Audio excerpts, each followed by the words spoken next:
Би танаас нэгэн зүйлийг асууя. Хүн гэж 70 дунд төрөөд газар хизээч гიშиж үзээгүй байж болно гэж үү? Болтол юм байлээ.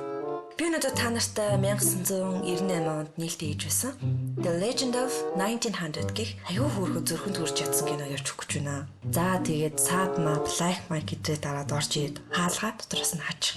За одоо интро руугаа орцгоё. За тоосъё. Одоохондоо интро авахгүй шүү. За бүгдээрээ кинонд орцгоё. Энэ бол домог. Харин домгийн эзэн хизээч их газарт бууж байгаагүй. Гэхдээ түүний тоглолтыг аялгау их газарт амьдарч буй сая хүний зүрхэнд хүрсэн. Түүх Нью-Йоркт эхэлнэ. 1930-ад оны уур амьсгал.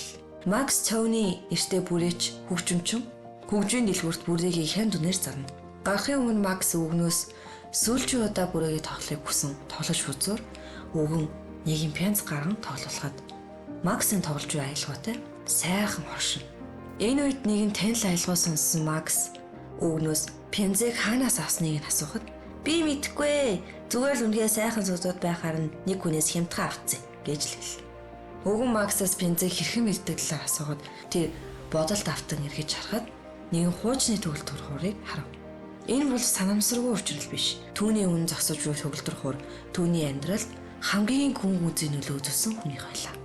Ингээд Макс биднийг дурсамж, далайн аялал, хөгжим, хайр, ганцаардал, донгийн ертөнц рүү хөтлөндөө 1900 оны эхээр SS Virginia хэмээх хөлөг онгоц Европоос Америк руу ээлжид аяллаа хийн. Энэ бол тухайн үеийн хамгийн тансаг далайн хөлөг онгоц байсан юм. Баян ядуугүй олон хүн их газарт амьдралын шинэ эхлэлийн мөрөөдөнд зорчиж байлаа. Нэгэн өдөр хөлөг онгоцны галч Danny Bodman тэрээр баячуудын бүжгийн техникаас ямар нэгэн үнэс зүйл хайж шалан дээр мөлхөж байхдаа төгөлдөр хууран дээр лимоны хайрцанд үлдээсэн нэрэ хүүхдийг олдог. Түүний эргэлзээгүй өөрөө өсөн гэж шийдэж тэр дор нь ажилтг хөлөг онгоцны галлгааны хэсрүү авчина. Дэнитэй хамт ажиллах залуус түүнэр эхлээд хошигнож байсан ч бүгд түүнд нэр өгөх бодлоход эхлээд түүнд лимон гэж нэр өгөх гэж байсан боловч нэг л зүйлд дуу байгаа юм шиг санагдана. Энэ үед нэг залуу өнөөдөр мемэг гарыг юм чин түүний бэлгшээж мегмар гэд нэрлэж эхэлтэй юм хошигнолтол манад нь Дэнигийн толгойд гинэт гэрэл хасаал өвчв. Би энэ бяцхан залууд шин 100 шин оны эхлэл гэж бэлэгдэж 1900 буюу Danny Bodman TD Lemon 1900 хэмээх урт нэр өгдөг. Цаг хугацаач харуулсан сумит явж манай 1900 алидийн 7 нас хүрч хүн болгоны хайр, уур хоёрыг зэрэг хүргэсэн дэггүй зэлэг болж өсчээ. Ийхүү амьдрал урдын айдал өрнж байсан ч нэгэн далайн шуургатай шөнө Дэни ажлын ээж байх үед даалганаас болж онгоц савлахад урдаа гогцоотой том гэж түүний дагц руу ирж зогсноор тэр хүнд бэртэл авах болно. Тэрээр 3 хоногийн турш амьдралын төлөө тэмцсэн боловч нас барснаар 1900 дахин нэг удаа үржирч үлдэнэ. Дэнийг жинхэнэ далаачны ясад далаад оршуулах үед 1901 зүйлийг олж сонсдог юм. Тэр нь төгөлдөр хуурны ай байсан юм. 1900-ийн ертөнц онгоц байлаа. Тэр ном уншдаггүй, албан ёсны боловсрол эзэмшээгүй. Гэтэл нэгэн өдөр оркестрийн тайзан дээр төгөлдөр хуурын ард суугаад тоглож эхлэхэд хүмүүрт гайхширч түүний биширнэ. Нэгэн эмэгтэй түүнийг хэн гэдэг вэ гэж Ахмадаас асуухад Ахмад 1900 гэж хэлэхэд нөгөө эмэгтэй биш ээ түүний нэр нь гэж асуухад 1900 хэмээн дахиад тэр яг л хөгжим шиг нэртэй юм а гэж уянгална. Балаа угаавэ. Энэ мөч бол домог ихсэн мөч. Түүний төгөлдөр хуурын тоглолтод хүн бүрийн сэтгэлд хүрч баярлуулж бас уйлуулдаг. Түүнийг аялгауг сонссон хүн бүр зүрхэндээ ямар нэгэн зүйл мэдэрдэг байлаа. 1900 бол төрлийн хөгжимчин. Хөгжим түүний амьсгаа зүрхний хэмнэл байв. Гэвч нэг сонирхолтой зүйл бий. 1900 хизээрч газарт бууж байгаагүй. Хөлөг онгоц Америкийн Bounty буухурд бүх зорчигч буудагч тэр үлддэг байв. Яагаад? Учир нь их газар түүний хувьд ойлгомжгүй айц төрүүлэв. Газар хязгааргүй байшингууд, гудамжууд, эцэсгүй ишгүүд байдаг. Гэхдээ онгоц халуун дотно тов тодорхой яг л 88 товчтой төгөлдөр хуур шиг. Тэр тэгээд надад 88 товч байхад л хангалттай гэж хэлдэг байсан юм. Макс Тони хөлөг онгоцон дээр хөгжимчнөр ажиллаж байхдаа 1900-ад танилцдаг. Тэд амьдралын хөгжмийн уран сайхны гүн нөхөрлөлөөр холбогддог. Максын хэлснээр 1900 бол ердөө хөгжим тоглодог хүн биш. Тэр бол өөрөө хөгжим гэсэн. Цаг хугацаач өнгөрөх тусам 1900 алдаршиж хүмүүс түүнийг Jelly Roll Morton-тэй үргэлж харьцуулж ирсэн юм. 1900-гийн нэр алдар хөлөг онгоцны хязгаарыг давж ломог мэт тарсан. Үүнийг сонсон жазийн бурхан очид Jelly Roll Morton хоёр туслахаараа дамжуулж 1900-ад дүүл хийхийг хүсэж байгаагаа хэлнэ. Ийхүү Мортон онгоцонд ирж түүнтэй дүүлдэх өдөр ирэх болно. Мортоны тамхи хасан төгөлдөр хуурыг тавцан дээр тавиад тоглож эхэлнэ. Үнэхээр сайхан тоглож дуусахдаа зэрэгцэн тамхинч уугж дуслаа. Тэр босон хундганд вискихийн дотор нь тамхи амтраа. Үнэхээр л өөртөө ихтэй байгаа нийхүү ихтгэх мэт. Мортон бол техниктэй, онол мэддэг, номын хүн. Гэхдээ эхний хоёр раунданд хүмүүсийг алмааруулж харуулах болно. Мортон аль хэдийн өөрийгөө ялсан мэт бодож ихтгэл төгс таац ширтэн 3 дахь раундыг дуусгана. Эхний 2 раунд 1900 задгаа хайхрамжгүй төгөлдөр хуураа тоглоход тийнд байсан үзэгчдээс гадна найзынх нь урам хуурч байгаа харагдана. Найз нь 1900-д хандан "Чи чинь яачгаад байгаа юм бэ хөвшөө?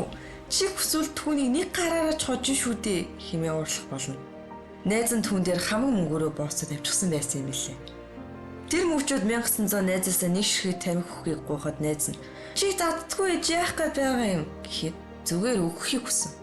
1900 найзаасаа авсан тамхиа төгөлдөр хуурийнхаа тавцан дээр тавиад тоолж эхлэхэд тэнд байсан бүх л хүмүүс гайхширч халан байна. Түүний өрсөлдөгч хүртэл нь аль хэдийн ялагдсан гэдгийг ойлгов. 1900 тоолож дуусан тавцан дээр тавьсан тамхиа авав төгөлдөр хуурын утсанд хүрэхэд тамхи нь хасах болно. Энэ 1900 ямар гайхалтай тоглосон болохыг харуулна. Тамхиг Мортны аманд зуулгаад "Чи таттай би яаж татахыг мэдэхгүй" хэмээн хэлэхэд бүгд л алга ташиж баяр хүргэнэ. 1900 дахин нэг удаа өөрийгөө батлаж чадсан юм. Тэр зөвхөн хожоогүй. Тэр хөгжим гэдэг зүйлийг яг л юунд зориулагдсан болохыг харуулсан юм. Мортон ялагдаж хөлийг годсомшигтайгаар өрхөж явнаа. Ичээч. Нэгэн өдөр 1900 ахмадын хүслээр төгөлдөр хуурын аялгаугаа бензинээр бичүүлж байхад жижиг цонхоор нэгэн үзэгсэлтэй бүсгийг харж сэтгэл халтраа. Жан. Түүний гоо зүслэн төгөлдөр хуурд болгон үлдээдэг. Тэр аялгау бол амьд хүний дүрийг дуугаар бүтээсэн гайхамшиг юм. Үнэхээр гайхалтай болсон давхад баярлна. Энэ гайхалтай бүтээлийн хэдэн мянган хувилаас та хаартла баяжнаа гэж хэлсэн чинь 1900 түүнийг сонсоод энэ аялгау энэ онгоцон дээр надтай л хамт үлдэнэ хэмээн бензиг аван явдаг. Нэгэн бороотой өдөр краш нь бронз талаш штэл бодол тавтаал гуниглал эморол бижтал манай 1900 зориг гарган сэтгэлийн илчлэгээр шидэж өнөөх бенза өгөхөөр очсон боловч тэрээр өмнө нэмэгтэй хүнтэй харьцаж байгаагүй учраас төмөс зарайлж зогсож байтал бүсгэн гэрийнхэн түүнийг аван явах болно. Харин 1900 нэг зүйл мэдэж авдаг нь краш нь 3 дахь зэрэглэлээр сууж байсан юм. Шүүн манай 1900 3 дахь зэрэглэлийн зорчигчд унтаж байхад нь краша хайж тэнэн явсаар түүнийг олон урал дээр шоп хийтлүүсэд авнаа. Бас төмөс ч гэсэн бас мантай сэргэлээ. Краша сэрэгтэй зэрэгцэн 1900 нуугдаж амждаг ба азар баригдлах өнгөрнө. Маргааш нь болж бүсгүй онгоцноос буух гэж буг харан мяна хүний зориг нь орноо. Очоод юмэр чаддагч хүмүүс буух гээд нилээн бүжигнатай байсан тул тэр холоос ганц 2 л зүйл ярьж амжина. Бүсгүй хамгийн сүүлд гэрээ аяа 1900 хэлнэ. Гэрээр минь зочлоорой хэмээн хэлнэ. 1900 май краштэй өөрийг нь харж түүнд дурлаж түүний хөгжмөр илэрхийлсэн тэр пянца дүнд даанч хүч чадсан. Ийхүү тэр бүсгүйн төлөө газартан гэрт нь очин түүнтэй уулзахаар шийднэ. Зориг шулуутсан манай хүн юмнуудаа бэлтэж чамдаамаа аван шатаар удаан гिचэн уруудна. Хөлөг онгоцны хаалганы өмнө ирэх үед тэр зогсдог. Хотын хэсэг ажиж байгаад тэр мэдэрдэг. Энэ ертөнц хит том, хит олон хаалга, хит олон зам. Ийм бол түүний ертөнц биш байлаа. Тэр хэсэг бодсны эцэс үлдэхээр шидэж малгайгаа далаа руу шидэн буцаад онгоц руугаа орсон юм. Ийхүү амьдрал хэвийн үүсч байдал дэлхийн 2 дугаар дайны дараа SS Virginia хуурчиж муудсан тул ашиглагтгаа болж хаягддаг. Хотын захиргаа онгоцыг дэлбэлэхийн шийдвэр гаргажээ. Макс үүнийг сонсоод 1900 магадгүй онгоцондоо онолцсон хэмээн өөртөө итгэлтэй байсан боловч тэсэлхийний багийнхан түнд итгэхгүй байсанд Макс найзынхаа төлөө тэднийг хятхан хамтдаа 1900 хайхаар болно. Хаасаагүй хайсан ч 1900 болж чаддгүй юм. Ажилчид шантарч энд хүн байхгүй хэмээн Макс руу галзуу юмтан харсан юм шиг уурлаж байлаа. Онгоцон дээр дахиж гарахгүй байхыг хэлж маргааш үүд донд гэхэд онгоцыг дэлбэлнэ гэж хэлжээ. Эцсийн хүртэл Макс найзаагаа онгоцон дотор байгаа гэж итгэж киноны ихэнд гардаг өвгний дэлгүүрээс хайртай хүний харан тоглосон өнөөх бензийг хулгайлахаар шийднэ. Хаалгыг идэн орж байтал эзэн өвгөн түнд буу тулг гарч ирээд юу хийж байгаа гэж асуухад Макс энэ пенз үнэхээр надад хэрэгтэй байна. Би энэ пензаар л найзаагаа аварч чадна хэмээн хэлнэ. Өвгөн гайхан юу болсныг тавтаа асуухад 1900 миний танд хэлсэн түүхийн гол эзэн одоо онгоцон дээр байгаа. Маргааш шигээ түүний онгоцыг дэлбэлнэ гэсэн. Надад энэ пенз маш их хэрэгтэй юм гэж хэлнэ. Макс ч онгоцны хаасаагүй өнөөх пензаа тоглуулж үзсэн ч 1900 олцдоггүй. Макс ч шантран үнэхээр л бууж өгөн явах гэж байтал манай 1900 гарч ирнэ. Макс ч түүний ятгаж газарт хөвчөн амьдрал шин ертөнц байна. Хамтдаа шинэ хандлага байгуулан сайхан амьдрал та гэж хэл. Гэвч 1900 ингэж хариулдаг. Газарт хэтэрхий олон их шиг байна. Миний хувьд энэ хүлэг онгоц бол миний амьдрал. Би өөр ертөнцөөс оршихгүй хэмээн хэлэхэд Макс ч 1900 шийдвэрийг хүндлэн явахдаа тэр түүнийг ойлгодогч сэтгэл нь үүдэж байлаа. 1900 хамгийн сүүлчийн удаа төгөлдөр хураа тоолж байгаагаа төсөөлж гараараа агаар дээр өөрийн сэтгэл доторх мэдрэмжээрээ хишгэлүүлнэ. Онгоц чижилбэрч 1900 хамтдаа үгүй болдог. Гэхдээ 1900 үхээгүй. Түүний аялгау далайн салхинд хүмүүсийн сэтгэлд хөвжөнд мөнх үлдсэн юм. Макс ч буцсан өвгний дэлгүүр дээр нь пянзээ эргүүлж өгөн явах гэж байтал өвгөн түнд бүрөөгийн буцааж өгтөл Макс надад мөнгө байхгүй штэ гэхэд өвгөн сайхан түүх мөнгнөөс ч илүү үнэтэй байдгийг гэж хэлв. 1900-ийн талаар ярьсанд нь баярлан. Чи энэгээр хоолоо олж иддэг шүү дээ. Үүнийгээ буцаагаад ав хэмээн хэлэхэд Макс баярлан бүрээгээ ав ясаар кино мэнд дуусна. Бидний ихийнх нь газар дээр амьдардаг. Харин тэр сэтгэл дотор амьдардаг юм шүү.